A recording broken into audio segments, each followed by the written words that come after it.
This is Radio Nepal. I'm Dela Prasai with the news. The headlines first. Government extends ban on imports of full lavish goods till mid-December. Finance Minister Janardhan Sharma urges World Bank to prioritize Nepal in mountain conservation and economic revival initiatives. 901 mountaineers receive permission for winter expeditions in various mountains and peaks in Nepal. 9th National Game starts in Pokhara, and Japanese yen touches 32-year low against US dollar.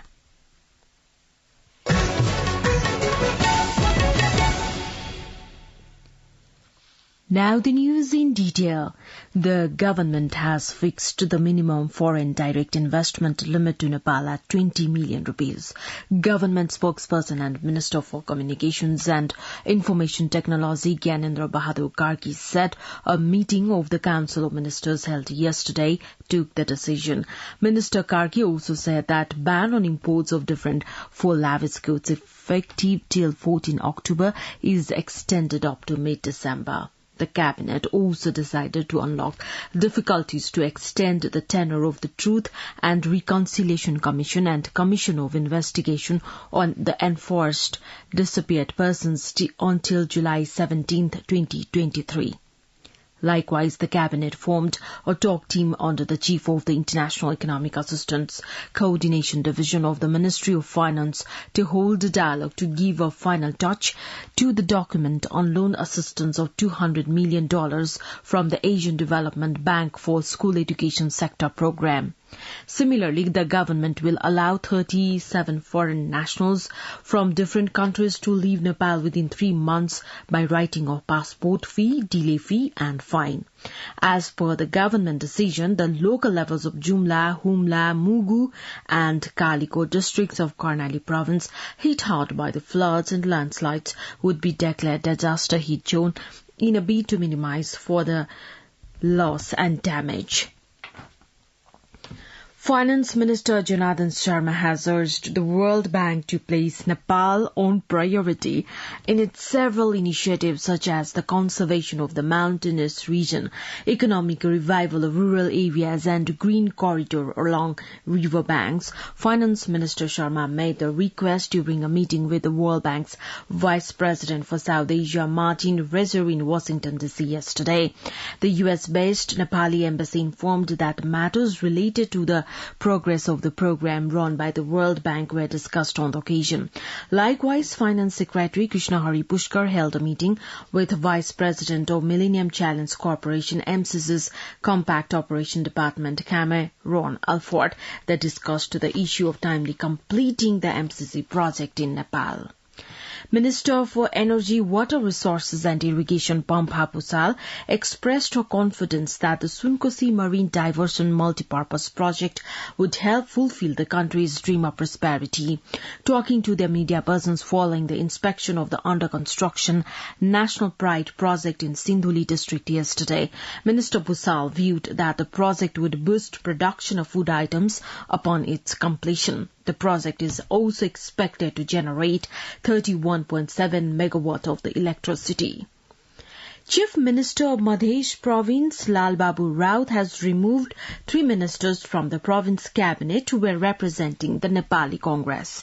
Chief Minister Raut removed ministers Ram Saroj Yadav, Om Prakash Sharma and Birendra Prasad Singh in a tit-for-tat move after Prime Minister Sherbatu Deoba removed 4 ministers representing the Janata Samajwadi Party from the federal cabinet yesterday. Minister for Communications and Information Technology Gyanendra Bahadur Karki assumed office, also taking the responsibility to look after the Ministry of Law, Justice and Parliamentary Affairs. On the occasion, Minister Karki expressed his commitments to promoting and ensuring the rule of law and good governance in practice.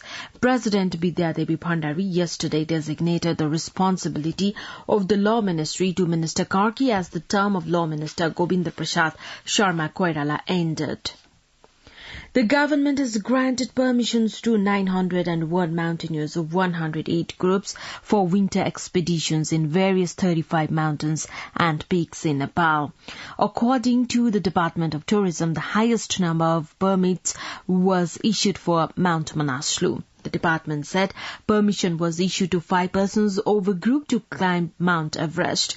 So far, the department has collected over 70 million rupees in royalty from permits issued for the winter expedition this year. The 9th National Games has started from Pokhara. Vice President Nanda Bahadur Poon inaugurated the National Games amidst a special ceremony held in Pokhara Stadium yesterday. At the inaugural session, a best wishes message sent by President Vidyadevi Bhandari was also read out. A total of 36 sports of the National Games had been featured in the Grand Sports event. Some sports event commenced yesterday, while some are scheduled to take place from today.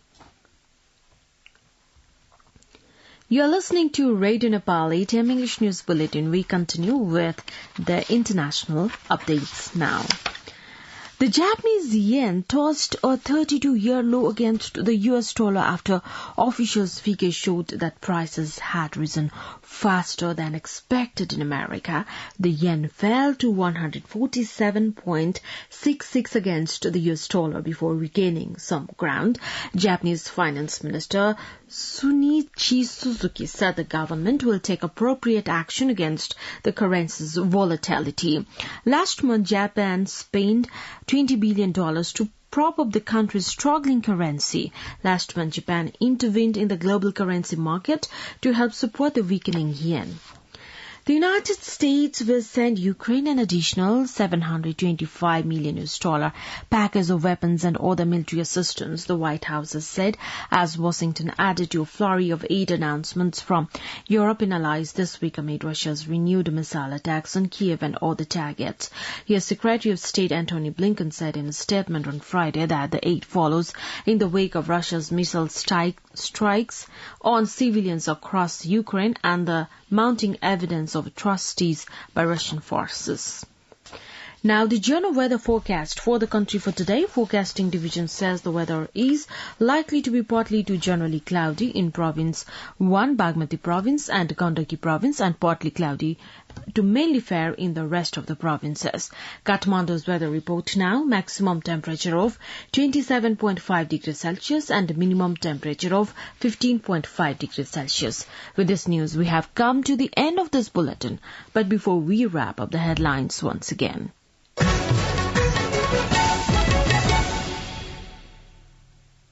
Government extends ban on imports of all lavish goods till mid-December. Finance Minister Jonathan Sharma urges World Bank to prioritize Nepal in mountain conservation and economic revival initiatives. 901 mountaineers receive permission for winter expeditions in various mountains and peaks in Nepal.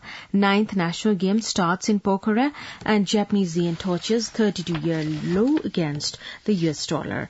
Well, that's all that we have for this edition. Our next English news edition is at 2 in the afternoon. You can also listen to us online at our website www.radionepal.gov.np for more news and online programs. Stay tuned, stay safe, and have a good day.